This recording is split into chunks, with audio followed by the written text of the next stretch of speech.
Good morning class. Hope so you all are fit and fine. Students, today I am delivering the lecture on delegation and decentralizations. क्या होता है इसको हिंदी में क्या कहते हैं? अधिकार अंतरण व विकेंद्रीकरण. तो डेलीगेशन ऑफ अथॉरिटी आपकी क्या होती है? It means assigning work to others and giving them authority to do it.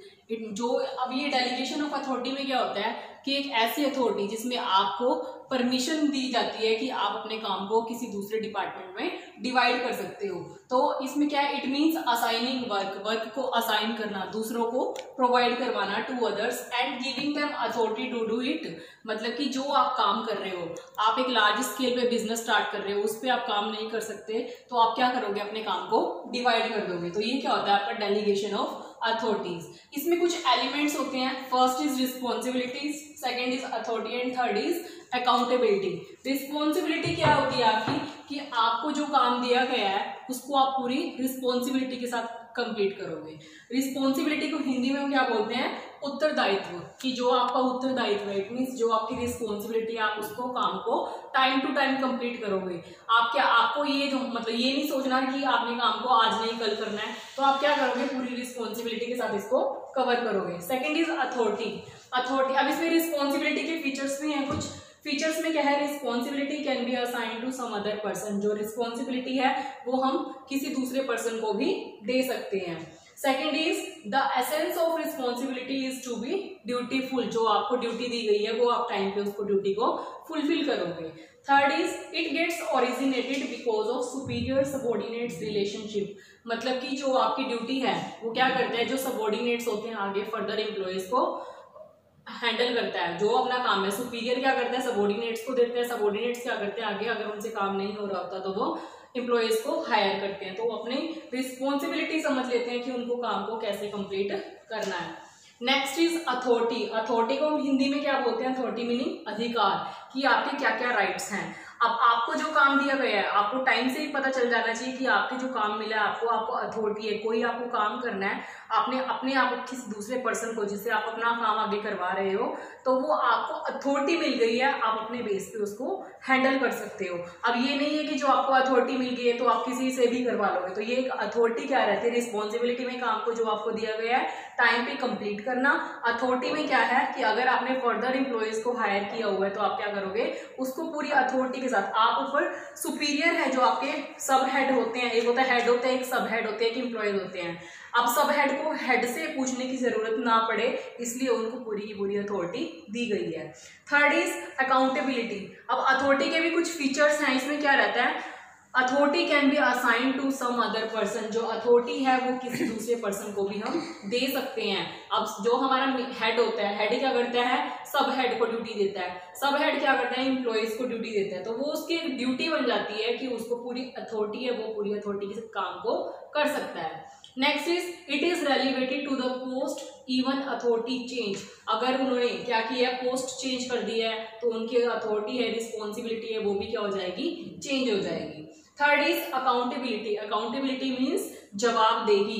कि अगर हमने रिस्पॉन्सिबिलिटी ली है किसी चीज की और उसको हम अथॉरिटी से पूरे अथॉरिटी से कंप्लीट कर रहे हैं, तो अकाउंटेबिलिटी आपका क्या रिस्पॉन्स रहता है कि आपने खुद कितना काम किया, कितना किससे करवाया. तो ये क्या रहती है आपकी अकाउंटेबिलिटी. अब इसमें नेक्स्ट है आपका कैन अकाउंटेबिलिटी बी डेलीगेटेड. क्या जो अकाउंटेबिलिटी है, जो आपने रिस्पॉन्स दिया है, वो आपके हित में है या नहीं, आपके अधिकार में है या नहीं. तो अगर मान लो हेड ने किसी सबॉर्डिनेट्स को काम दिया है तो वो क्या करेगा? क्या उसको क्वेश्चंस पूछने का राइट है? वो पूरी तरह से क्वेश्चन पूछ सकता है, अपने क्वेश्चंस अराइज कर सकता है कि मैंने आपको ये काम दिया था, क्या आपने उसको पूरी रिस्पॉन्सिबिलिटी के साथ किया? आपको ये प्रॉब्लम्स आई तो क्या क्या प्रॉब्लम्स आई? आप अपनी सारी की सारी डिटेल्स उसे डिस्कस करोगे. नेक्स्ट है आपका division of labour is the basis of delegation of authority. की जो आपका अधिकार अंतरण है वो उसकी लेबर की डिवीजन कैसे होती है, जो काम करने वाले एम्प्लॉयज है उनको डिवाइड कैसे करना है. तो डेलीगेशन ऑफ अथॉरिटी में आपको ये डेफिनेशन दी हुई है डिवीजन ऑफ लेबर में. It refers to the breakdown of job into narrow repetitive task. इट मीन्स कि जो आपकी जॉब है, जो आपको काम दिया गया है, उसको आपने क्या करना है? एक नैरो माइंड के साथ, मतलब कि एक बिना कुछ सोचे समझे उसको टाइम पे अपने टास्क को कंप्लीट करना है. तो डेलीगेशन ऑफ अथॉरिटी क्या कहते हैं कि provide for needed authority to the subordinates for the successful completion of their job, जो आपको जॉब मिली हुई है उसको पूरी कंप्लीशन के साथ, पूरी अथॉरिटी के साथ इसको कंप्लीट करोगे। अब इसमें डिवीजन ऑफ लेबर मीन्स श्रम विभाजन की, जो लेबर है, जो काम करने वाले एम्प्लॉयज है, उनको कैसे डिवाइड करना है। सबसे पहले हम क्या देखते हैं, उनकी क्वालिफिकेशन देखते हैं, हम उनका एक्सपीरियंस देखते हैं। क्वालिफिकेशन और एक्सपीरियंस के बेस पे हम उनको अथॉरिटी देते हैं कि आपको ये काम करना है, आपको ये काम करना है। तो इसमें क्या होता है कि आपकी जो एक प्रोसेस रहती है, first is assigning responsibility, second is granting authority, third is fixing accountability. अब इसमें ग्रांटिंग जो आपकी रहती है, जो आपकी प्रोसेस है असाइनिंग रिस्पॉन्सिबिलिटी, असाइन मतलब कि अपनी ड्यूटी असाइन कर दी उन्होंने, रिस्पॉन्सिबिलिटी ले ली है पूरी। सेकंड में क्या होगा, ग्रांटिंग अथॉरिटी, कि उनको काम करने की पूरी अथॉरिटी है, वो अपना काम किसी और से भी करवा सकते हैं। थर्ड इज फिक्सिंग अकाउंटेबिलिटी मतलब कि जो उनके व्यूज हैं, जो उनको प्रॉब्लम्स आई हैं, जो जिनसे उन्होंने काम करवाया, तो हम उसको अकाउंटेबिलिटी, अपने थॉट्स पुट कर सकते हैं। अब इसमें क्या है नेक्स्ट आपका, importance of delegation of authority. Importance में फर्स्ट क्या है, इफेक्टिव मैनेजमेंट। इफेक्टिव मैनेजमेंट मतलब प्रभावपूर्ण नियंत्रण, कि जो आपके प्रबंध है, नियंत्रण मैनेजमेंट है, वो प्रभावपूर्ण इफेक्टिव कैसे है। अब अगर जो आपका काम है पूरा रिस्पॉन्सिबिलिटी के साथ हो रहा है, अथॉरिटी के साथ हो रहा है, अकाउंटेबिलिटी के साथ हो रहा है, इट मीन्स कि आपने अपने काम को क्या कर लिया है, डिवाइड कर लिया है। तो इंपॉर्टेंस क्या रहती है, इफेक्टिव मैनेजमेंट, काम एक प्रॉपर वे से हो रहा है, पूरी प्रोसेस के साथ हो रहा है, तो मैनेजमेंट कैसी रहती है, इफेक्टिव रहती है, और रिजल्ट भी हमारे कैसे रहते हैं, बेस्ट रहते हैं। Second is employ development. Employees की क्या होती रहती है, डेवलपमेंट होती रहती है। एम्प्लॉयज की डेवलपमेंट कैसे होगी, जैसे अब उन्होंने कोई भी काम है, हेड ने किसको दिया, सब हेड को दिया, सब हेड ने किसको दिया, एम्प्लॉयज को दिया। तो मतलब जो हेड का जो काम है मेन, तो वो किसके थ्रू हो रहा है, वर्कर्स के थ्रू हो रहा है। वर्कर्स की क्या हो रही है, नॉलेज इंक्रीज हो रही है, एम्प्लॉयज की क्या हो रही है, साथ में डेवलपमेंट हो रही है, मतलब उसमें चेंज हो रहा है, उनकी प्रमोशन हो रही है। Next third is motivation of employees. Employees को साथ साथ मोटिवेशन भी मिल रही है। क्यों, कैसे, किस बेस पे मोटिवेशन मिल सकती है उनको, कि जो उनका काम है वो कैसा हो रहा है, इफेक्टिव हो रहा है, मैनेजमेंट कैसी है, इफेक्टिव है, कम्युनिकेशन कैसा रहा है, बेटर जा रहा है उनका। तो एम्प्लॉयज भी क्या होंगे, मोटिवेट होंगे, क्योंकि उनको पूरा सपोर्ट मिल रहा है। Next is facilitation of growth. Growth मतलब कि जो आपका बिजनेस है, बिजनेस का स्केल क्या हो रहा है, डे बाय डे इंक्रीज हो रहा है। क्यों इंक्रीज हो रहा है, इन तीनों की वजह से, कि रिस्पॉन्सिबिलिटी है, अथॉरिटी और अकाउंटेबिलिटी है, वो एक प्रॉपर वे में जा रही है या फिर नहीं जा रही। तो फैसिलिटेशंस ऑफ ग्रोथ, इट मींस कि जो आपका बिजनेस है वो क्या हो रहा है, ग्रोथ कर रहा है।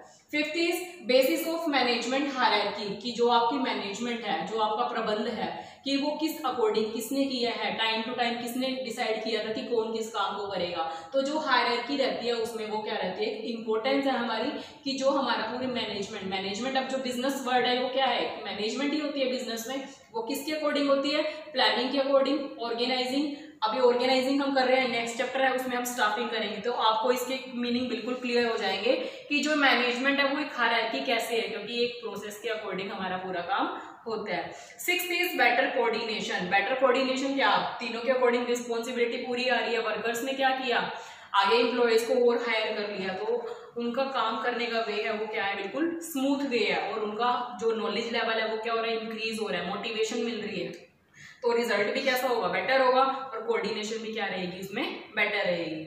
Next is decentralisation. डिसेंट्रलाइजेशन क्या होती है, मतलब कि आपका विकेंद्रीयकरण। क्या होता है, everything that goes to increase the importance, मतलब कि अगर आपके जो भी काम हो रहा है वो क्या हो रहा है, डे बाय डे इंक्रीज हो रहा है सबऑर्डिनेट्स के थ्रू, मतलब कि जो काम कर रहे हैं एम्प्लॉइज, हेड है, सब हेड को काम दे रहे हैं, सब हेड के थ्रू अगर उनको इंक्रीमेंट लग रही है अपने बिजनेस में, तो वो क्या होता है आपका डिसेंट्रलाइजेशन। और अगर आपका काम मतलब इंक्रीज ना होके क्या हो रहा है, डिक्रीज हो रहा है, तो वो क्या होती है आपकी सेंट्रलाइजेशन। याद रखना, डिसेंट्रलाइजेशन में इंक्रीज होता है, ग्रोथ होती है, और जो सेंट्रलाइजेशन है उसमें क्या होती है, रिड्यूस होती है।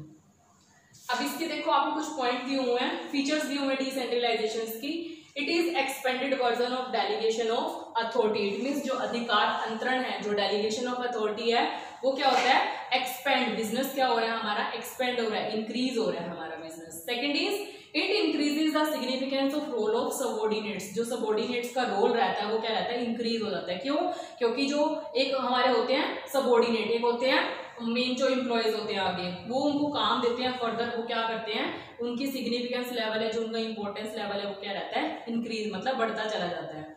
It is a process which is applicable to the organisation as a whole. जो जितनी हमारी सारी ऑर्गेनाइजेशंस है वो इस प्रोसेस के अकॉर्डिंग क्या हो रही है, कंप्लीट हो रही है, और जितने भी हमारे रूल्स हैं, जितनी हमारी प्रोसेस है वो उसके अकॉर्डिंग हमारा बिजनेस क्या कर रहा है, इंक्रीमेंट कर रहा है। Next, it reduce the workload of senior officers. अब इसमें वर्कलोड क्या होता है, जो सीनियर ऑफिसर्स का वर्कलोड कम हो जाता है। क्यों कम होता है, अब जो हेड है, हेड के पास क्या रहती है, काफी रिस्पॉन्सिबिलिटी रहती है, बहुत सारे काम होते हैं हेड के पास, तो हेड खुद ना करके आगे क्या करता है, एम्प्लॉयर्स को हायर करता है। Next, decisions are taken by those employers who are going to implement them. Decision कौन लेता है, डिसीजन किसको दिया जाता है, जिन्होंने ऑलरेडी इस पे काम किया, जिनको नॉलेज होती है इस चीज की, तो वो आगे फर्दर एम्प्लॉयज को भी यही बताता है कि इस काम को ऐसे करना है। Sixth is along with the authority even accountability is delegated. जो अथॉरिटी आपको मिली है, जो आप काम कर रहे हो उससे पूरी अथॉरिटी मिल रही है, तो वो अकाउंटेबिलिटी मतलब कि अपने व्यूज आप पुट कर सकते हो क्योंकि आपको पूरी की पूरी अथॉरिटी है।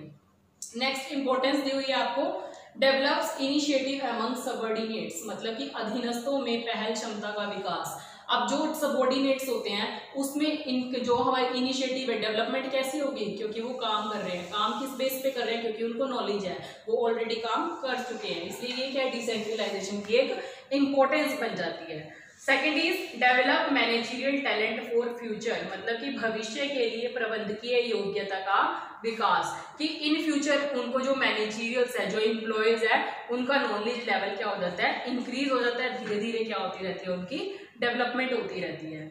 Next is quick decision making, अब उनको नॉलेज होगी क्योंकि उन्होंने काम किया होगा, उनको एक्सपीरियंस है, नॉलेज है, तो वो अपना डिसीजन फास्ट ले सकते हैं, अपना फैसला सुना सकते हैं। Next is relief to top management, की जो उच्च प्रबंध के कार्यभार में कमी, जो हेड है, हेड ने काम को क्या किया, डिवाइड कर दिया, डिवाइड करने से क्या हो गया कि जो टॉप मैनेजमेंट है, जो ऊपर का जो मेन हेड है, उसको क्या हो गया, रिलीफ मिल गया, उसके ऊपर बर्डन नहीं रहा। नेक्स्ट इज फैसिलिटेट ग्रोथ, विकास में सहायक। अब क्या हुआ, काम डिवाइड हो गया, इजीली काम हो रहा है, कोई वर्कलोड नहीं है, तो उसमें क्या हो गया कि जो बिजनेस है वो क्या हो गया, हमारा हाई स्केल पे चला गया, इट मींस ग्रोथ हो गई बिजनेस की। Next six is better control, बेहतर नियंत्रण। अगर हम प्रोसेस के अकॉर्डिंग सारा प्रॉपर काम कर रहे हैं तो वो क्या है, एक प्रॉपर कंट्रोल से काम कर रहे हैं, पूरी प्रोसेस के साथ काम कर रहे हैं, तो ये क्या थी आपकी इंपॉर्टेंस ऑफ डिसेंट्रलाइजेशन। आपको अगर ये टॉपिक समझ आ गया तो इसमें डिफरेंस दिया हुआ है, delegation of authority and decentralisation, इसको खुद रीड करना। Now chapter is close and complete. अगर आपको कोई भी प्रॉब्लम है इस टॉपिक से related, please give me answer on WhatsApp. So thank you, good luck.